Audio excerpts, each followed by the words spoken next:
Depuis 2019, la loi a changé.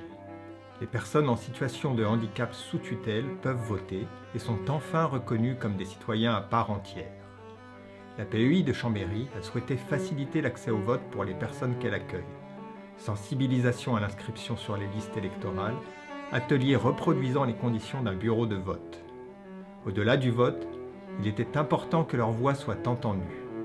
D'où l'organisation d'une table ronde entre représentants des personnes accueillies et candidats au municipal sur Chambéry. 4 d'entre eux ont répondu présents. Bonsoir. Donc j'ai le plaisir d'introduire cette table ronde qui est la fin d'un travail mené depuis le mois de septembre sur la citoyenneté, qui est maintenant une conquête pour toutes ces personnes handicapées qui étaient sous tutelle et qui n'avaient pas le droit de vote. Donc devant vous, vous avez de futurs électeurs et on s'est dit qu'il était important de pouvoir organiser une rencontre sur les questions de la société car ils vivent dans la cité. La question, c'est sur les transports en commun avec Synchro-Bus. Nous prenons le bus pour le travail, pour les courses, pour le médecin, la famille, les amis, les spectacles, etc. L'organisation actuelle de ces transports en commun nous pose de nombreux problèmes. Les correspondances, les arrêts de trottoir, on se fait insulter par certains chauffeurs et par certaines personnes qui sont dans les bus. Trop de monde aux heures de pointe, des minibus pendant les heures d'école. Hein.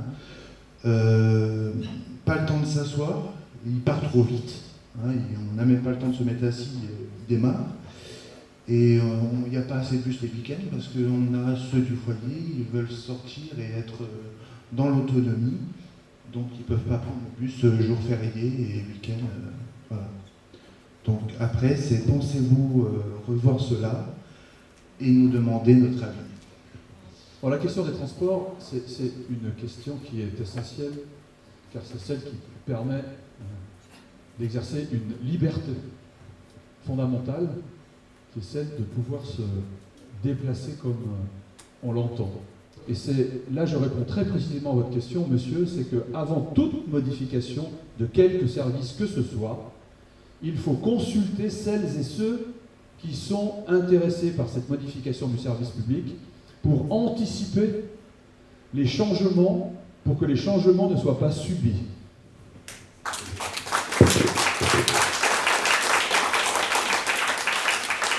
Est-ce que vous pensez que le maire doit être à notre écoute? Et ce question, le question bleu, c'est ma question que je vous demande, est-ce que vous pensez que le maire doit être à notre écoute? Merci. Bien sûr qu'un maire doit être à l'écoute de tout le monde. C'est formidable d'échanger avec vous et qu'on est, je pense, tous très heureux d'être là à débattre avec vous et que si en plus tous ensemble on pouvait contribuer à vaincre ce taux d'abstention qui est immense. Et là, il n'y a pas besoin d'être en situation de handicap, il n'y a pas besoin d'être en situation différente. Alors c'est formidable de vous voir là, attentifs, et j'espère que vous irez bien tous voter et que vous serez tous rassurés ce soir que vous aurez, quel que soit le maire qui est là, qui est candidat, vous aurez forcément des personnes à votre écoute.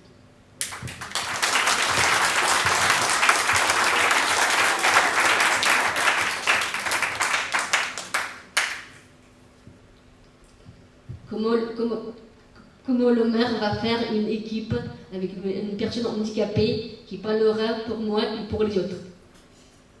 Dans ma liste, il y a un jeune de 27 ans qui est en fauteuil roulant, qui souffre d'une paralysie des membres inférieurs, ce qui, pour nous, est déjà une forme d'engagement, parce qu'on le voit bien dans nos réunions au quotidien, avoir quelqu'un dans l'équipe qui est en fauteuil roulant, eh bien, ça nous amène tous à porter un regard ou une attention particulière.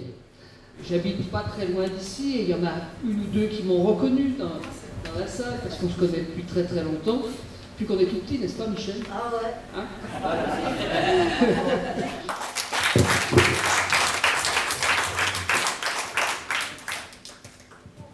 Ma question, la culture. Avez-vous de nouveaux projets culturels pour Chambéry, comme par exemple des grandes fêtes de lumière, une grande fête de tous les sports pour tous, pour tous les âges et avec handicap ou sans? Un vrai 14 juillet avec des défilés de militaires, un bal et un feu d'artifice.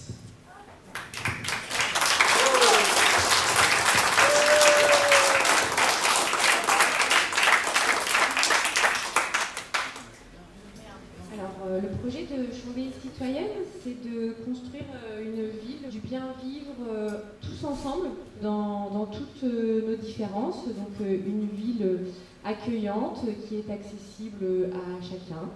Pour nous, la culture, c'est un vecteur de fête, de convivialité et de partage. Et puis forcément, de développer des associations, des structures qui favorisent le sport inclusif pour qu'on puisse aussi tous se rencontrer dans ces moments-là.